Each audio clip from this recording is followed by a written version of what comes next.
భారత్లో తొలిసారిగా నీటి అడుగున మెట్రో రైలు పరుగులు పెట్టింది.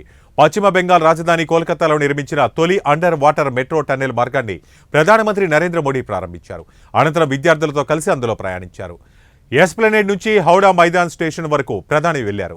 ఇక మెట్రో టన్నెల్ నిర్మాణం గురించి మరింత సమాచారం కోల్కతా నుంచి మా 1TV న్యూస్ ప్రత్యేక ప్రతినిధి దేవా అందిస్తారు. దేవా, చెప్పండి.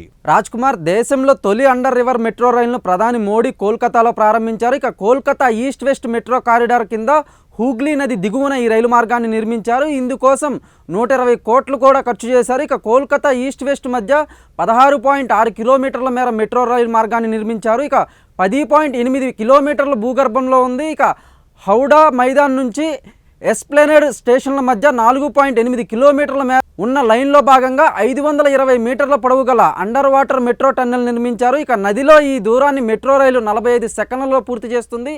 ఈ సొరంగాన్ని నది గర్భానికి 16 మీటర్ల లోతులో, భూమి లోపలికి 32 మీటర్ల లోతులో నిర్మించారు. ఇక ఈ సొరంగం అంతర్గత వ్యాసం 5.5 మీటర్లుగా, బాహ్య వ్యాసం 6.1 మీటర్లుగా ఉంది. ఇక హౌడా నుంచి సిల్దాకు రోడ్డు మార్గంలో వెళ్ళడానికి అండర్ వాటర్ మెట్రో మార్గం ఏర్పాటుతో ఈ ప్రయాణ సమయం 40 నిమిషాలకు తగ్గనుంది. ఇక అండర్ వాటర్ మెట్రో రైలు నడిచే మార్గంలో మొత్తం 6 స్టేషన్లు ఉండగా అందులో 3 భూగర్భంలోనే ఉన్నాయి. ఇక అండర్ వాటర్ మెట్రో రైలు ప్రయాణం కోల్కతా వాసులకు కొత్త అనుభూతిని కలిగించనుంది. రాజ్ కుమార్, కెమెరామెన్ సీన్తో దేవా, 1TV న్యూస్, కోల్కతా.